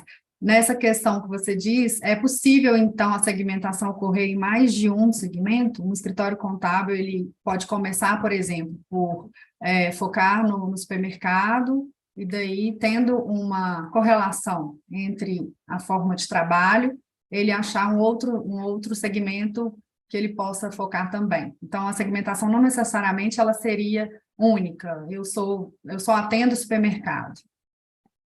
Exatamente. Para o tradicional, que já está estabelecido há muitos anos, claro que é possível fazer uma mudança radical. É possível, mas a gente tem que se perguntar se vale a pena, né? Porque tem uma série de fatores envolvidos aí que a gente tem que ver caso a caso. Mas o que eu recomendo? Faça um quadrado. Crie um quadrante. Faz um X numa folha de papel e faz um quadrado. Uma cruz numa folha de papel. Você vai ter um quadrante onde você tem muita oportunidade, e você tem alta eficiência operacional para atender aquele público. Coloque ali os nomes dos segmentos que você gostaria. Você enxerga que tem muita oportunidade e que você tem muita vocação, ou seja, muita eficiência operacional para atender. Você vai encontrar vários, né? Você vai colocar no quadrante oposto, quem tem pouca oportunidade, você tem muita dificuldade de atender. Que envolve muito risco, que envolve uma operação muito, muito diferente do que você faz. Esses você não vai atender em hipótese alguma. O outro lado, você vai, nos 2 outros quadrantes que sobrarem, você vai colocar onde tem muita oportunidade, mas você tem pouca eficiência, e onde tem muita eficiência, mas pouca oportunidade. Esse aqui é onde tem muita eficiência. Eu faço bem feito, eu faço com produtividade, eu faço com eficiência, mas tem pouca empresa na região que eu atuo, você vai aceitar reativamente. Você não vai fazer um trabalho ativo. Se ele viesse, ok, joia, legal, gostei, vamos junto.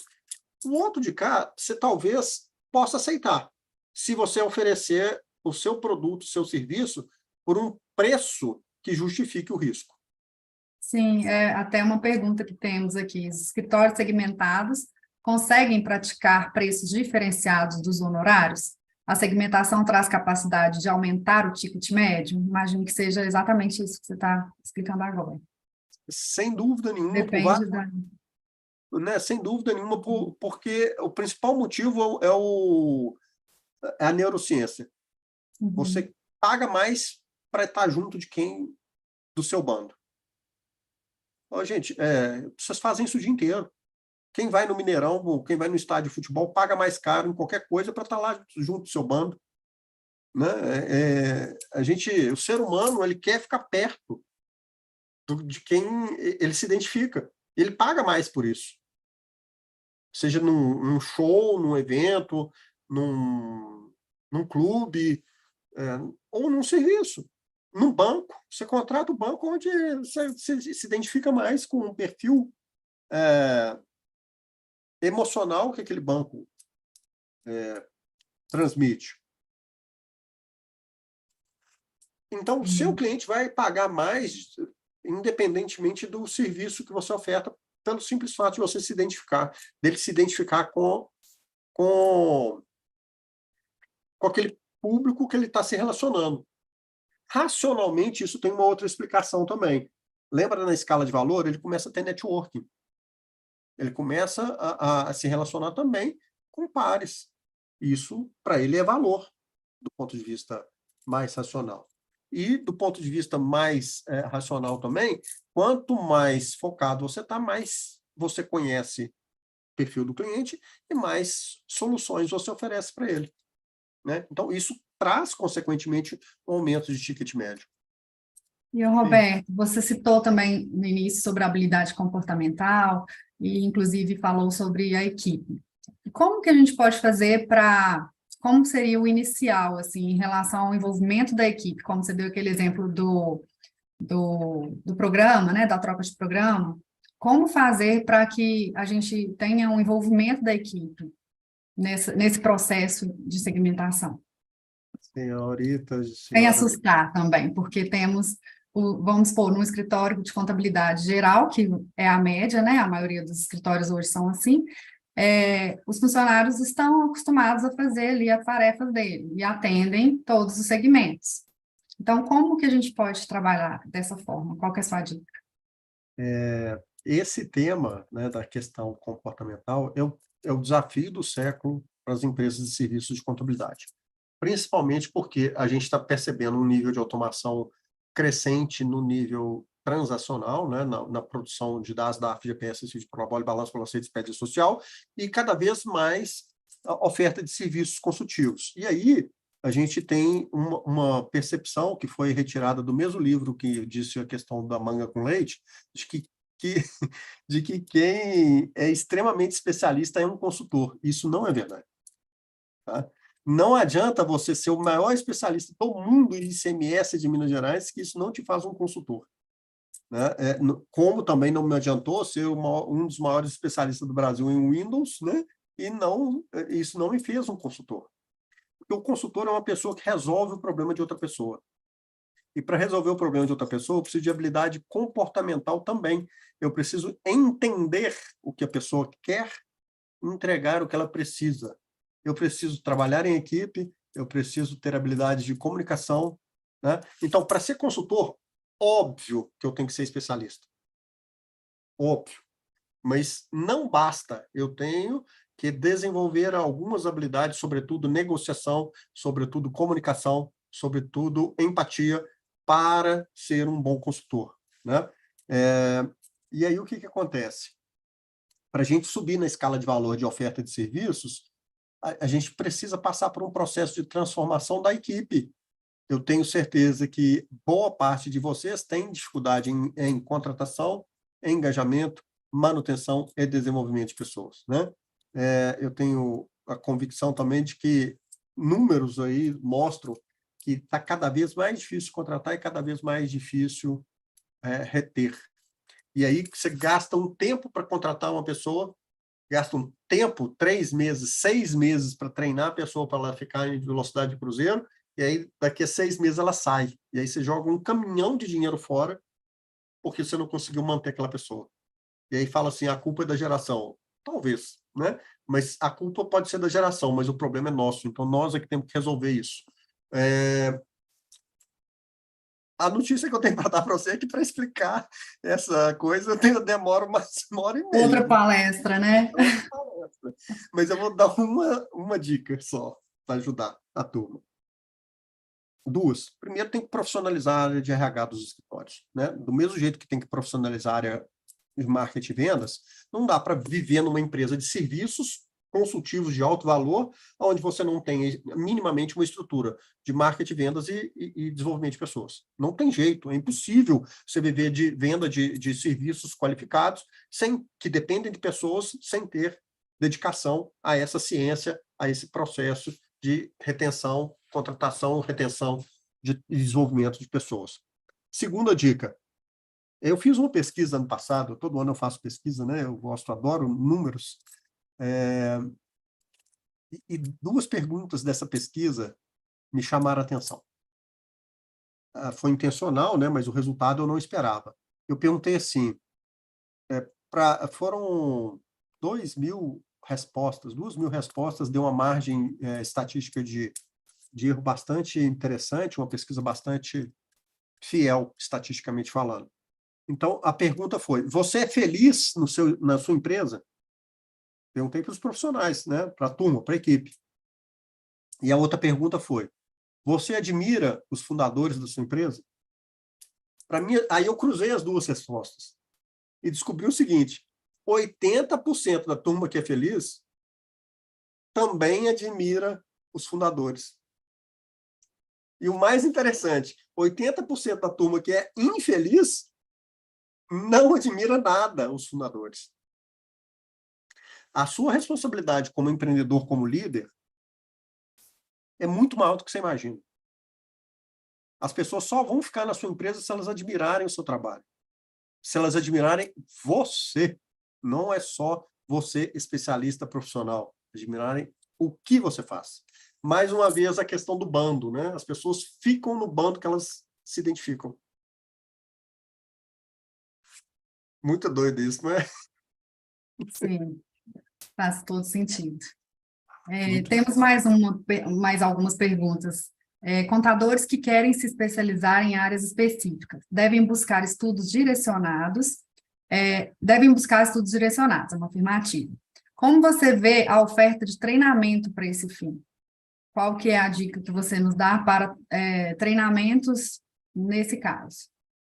Pois é, aí tem 2 coisas importantes, né? A gente tem as habilidades técnicas da execução contábil, fiscal, trabalhista, e isso eu creio que tem muita oferta já tem muita gente boa com cursos aí bastante interessantes, né, que podem ajudar.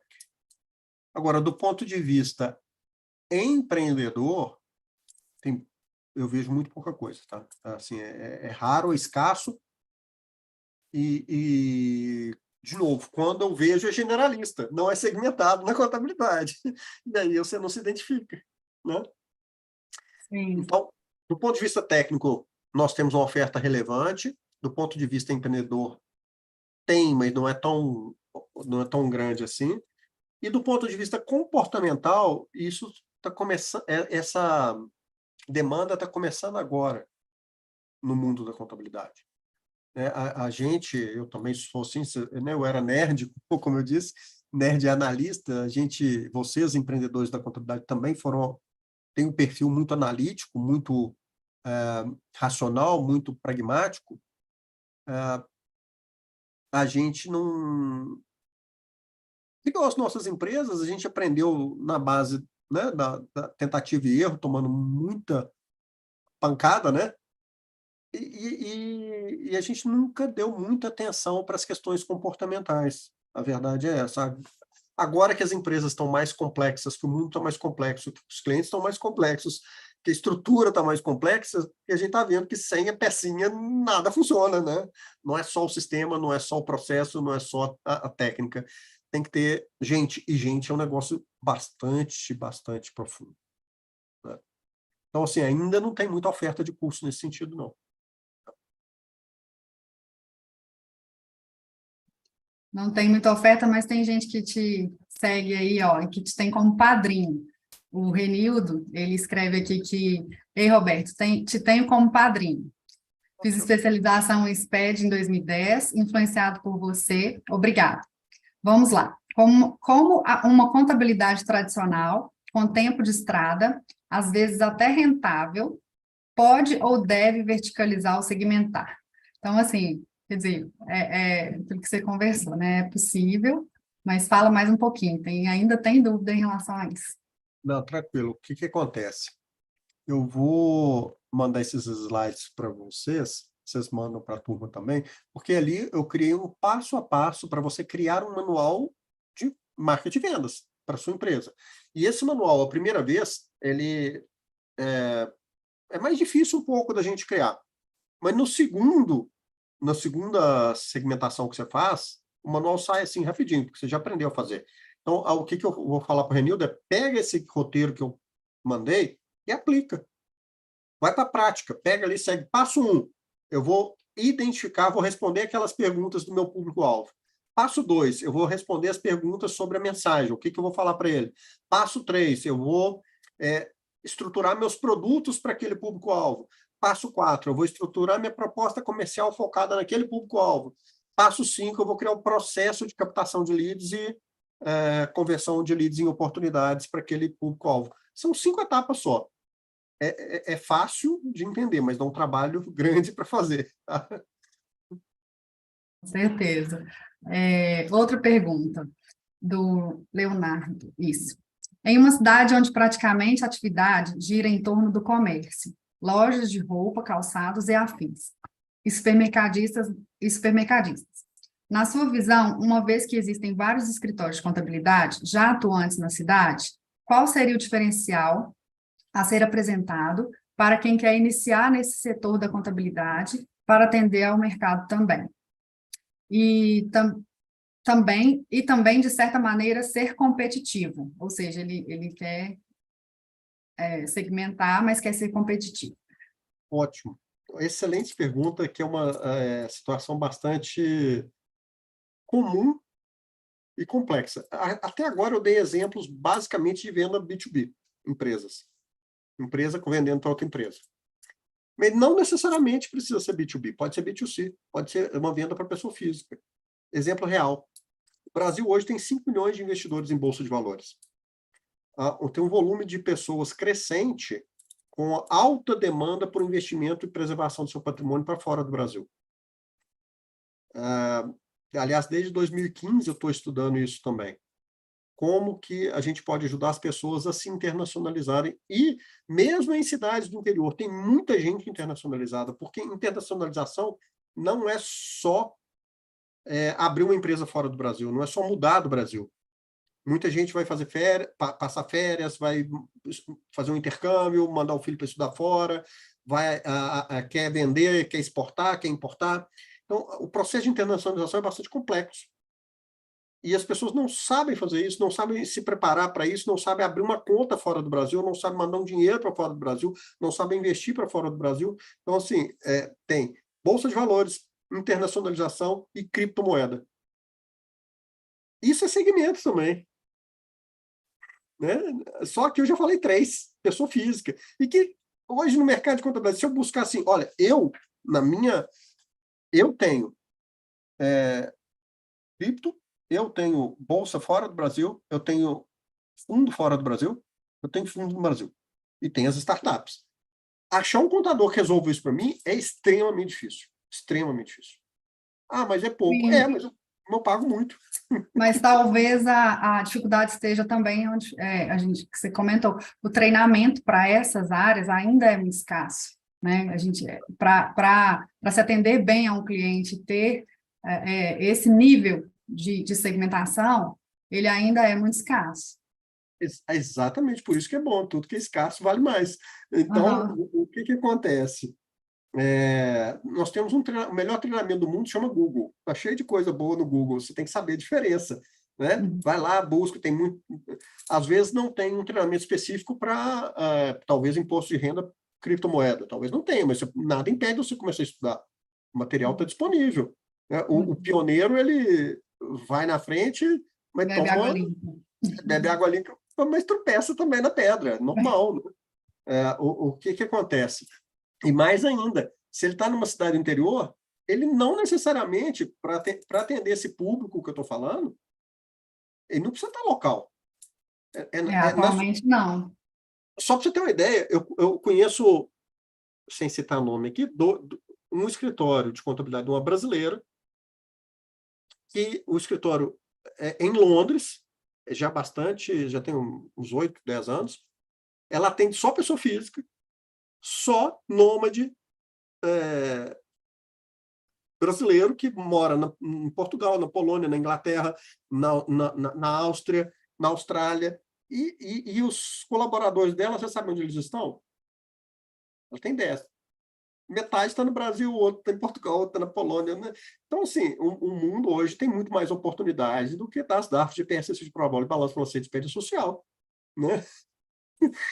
Tem gente especializada em estruturação de holding familiar para situações muito específicas. Minha filha estuda aqui em Minas Gerais no Sebrae, né? Aqui em Belo Horizonte, no Colégio Sebrae, eles vão para um intercâmbio fora, participar de uma feira. E eu estou no grupo dos pais lá, olhando, escutando os pais. Eu não sou muito de participar de grupo, não, mas eu escuto. Quase todos os pais não sabem sequer contratar um cartão de crédito internacional, um cartão de débito internacional, com tanto de coisa que tem. Então, assim, isso é dor. Na medida que você entende a dor, você consegue oferecer solução. E volta ao conhecimento do cliente, né? O conhecimento do cliente que você quer atingir. Exatamente. Cripto é um negócio que eu apostaria com força, tá, gente? Eu tem um ano a investir aí para poder testar o negócio, né? Eu não sou um investidor de volume nesse mercado. Comecei com R$50, hoje eu estou com, acho que R$1.000 lá de criptomoeda. Mas para testar, para entender, para ver como é que funciona também a coisa. E é importantíssimo a gente participar desses mercados. Bolsa de valores, tem 5 milhões de pessoas que têm que fazer a apuração, né, aí, do ganho de capital de forma recorrente, né? E que quase ninguém faz. Ah, mas o problema é só resolver a questão tributária? Não. É que muitas vezes a pessoa vai tomar uma decisão de compra de uma ação compra e venda de uma ação e não olha a questão tributária. E você pode falar o seguinte, olha, se você esperar mais ou se você comprar mais, agora fica mais interessante, ou você faz parceria com o agente autônomo também para ajudar a pessoa a tomar a decisão mais assertiva. Enfim, o mundo hoje é bastante cheio de oportunidades. Sim. Roberto, mais uma pergunta, acredito que seja a última. Se tiver mais alguma, a gente acredito que seja a última aqui da seleção. Em um escritório ainda não segmentado, existe uma forma de chegar a um valor de investimento para iniciar a segmentação? Existe um valor, um percentual da receita, algo de referência que vá ser investido para essa ação? Boa pergunta. Muito boa pergunta. O que acontece? No primeiro momento, isso vai demandar muito mais tempo. Eu sei, tempo é dinheiro também, mas vai demandar muito mais tempo e dedicação e disciplina dos sócios do que investimento financeiro direto. Por quê? Porque a criação desse manual, com esses 5 passos que eu falei aqui agora, né? Público, mensagem, produto, proposta e processo, para a criação desse manual, é importante você realmente dedicar tempo e pesquisar sobre esses assuntos. Tá? Ah, mas eu vou ter que investir dinheiro em marketing digital ou em eventos. Calma. Antes de fazer qualquer coisa, você cria o manual e você faz igualzinho uma startup. Você pilota, você faz um MVP daquele manual para ver se ele vai funcionar. Né? Então, ao invés de fazer um evento aí de dezenas de milhares de reais, você pode fazer um evento em parceria com o sindicato, a associação, ou um pequeno café da manhã com seus clientes, ou enfim, coisas simples que tem um custo muito pequeno. Né? Ou simplesmente pegar seu tempo e visitar as pessoas. Né? Porque se você está preparado, a cada visita, a taxa de conversão é muito maior. E essa preparação é justamente a criação desse manual. Na prática, objetivamente, o investimento inicial é muito baixo para começar. Depois, existe um negócio que chama custo de aquisição de cliente, que você vai medir. Olha, eu fiz um evento, gastei 5 mil reais, gastei 2 mil reais e trouxe 2 oportunidades, né? Eu consegui vender 2 oportunidades, cada oportunidade de 4 mil reais, quer dizer que o investimento você pagou. Né? Ou trouxe 2 oportunidades de 1.000 reais. Ou seja, no primeiro mês, o investimento em marketing se pagou. Na prática, faz, testa, pilota, depois você escala. Não inverte a coisa, não, porque o que eu mais vi nos últimos anos foi empresária da contabilidade torrando dinheiro com marketing, jogando dinheiro fora, no lixo, porque não pilotou antes, porque não fez um processo estruturado, porque não dedicou o tempo e não criou esses manuais. Né? Ele simplesmente largou, contratou uma agência e falou assim, se vira e vai vender. E não funciona isso. Sim. Uma pergunta, só para reforçar, a gente falou um pouco de interior, mas nas grandes capitais a segmentação tem sido já adotada, né, embora ainda em crescente onda aí, mas existe uma melhor aceitação no interior? Como que é o cenário? Porque aqui a gente tem também pessoas que são do interior. Você poderia falar um pouco como que está o cenário no interior para esse ramo?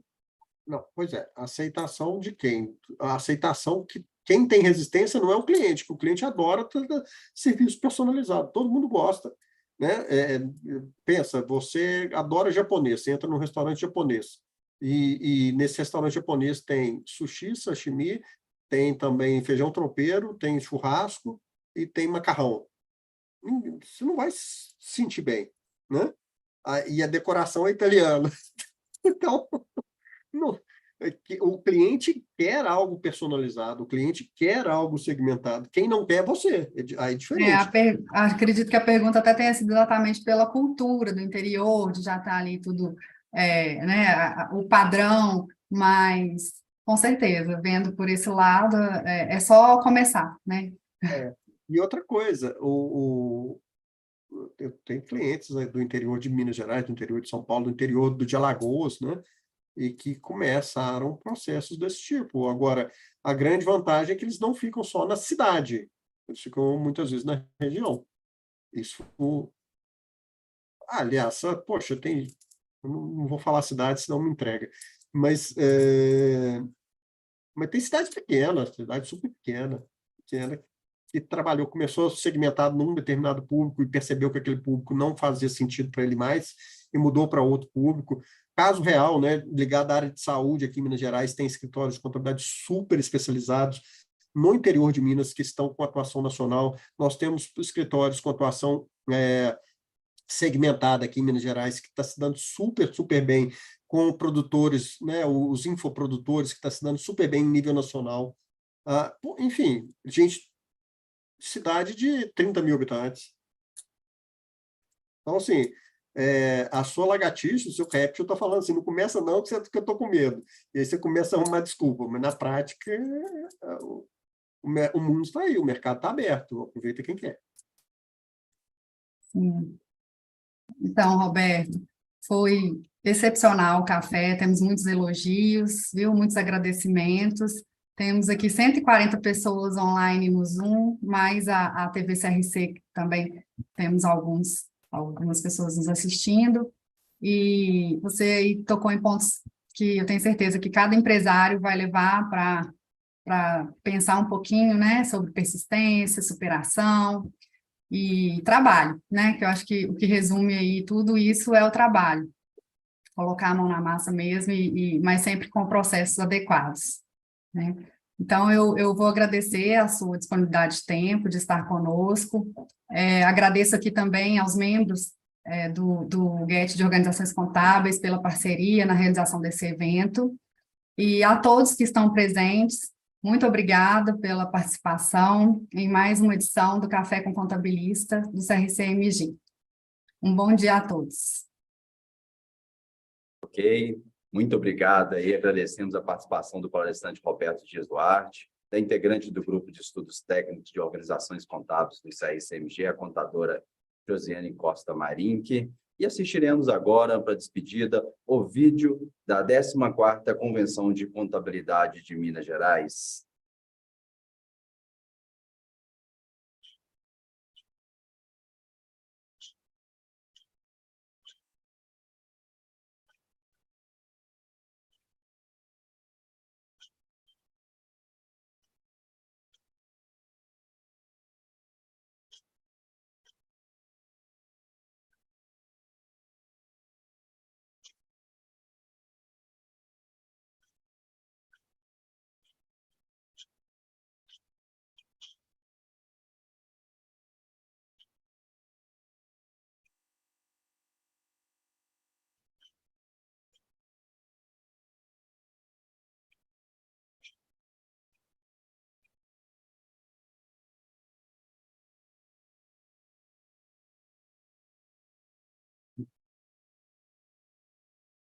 Tenha todos um excelente dia e não esqueçam, participe do maior evento da Classe Contábil Mineira. Bom dia a todos.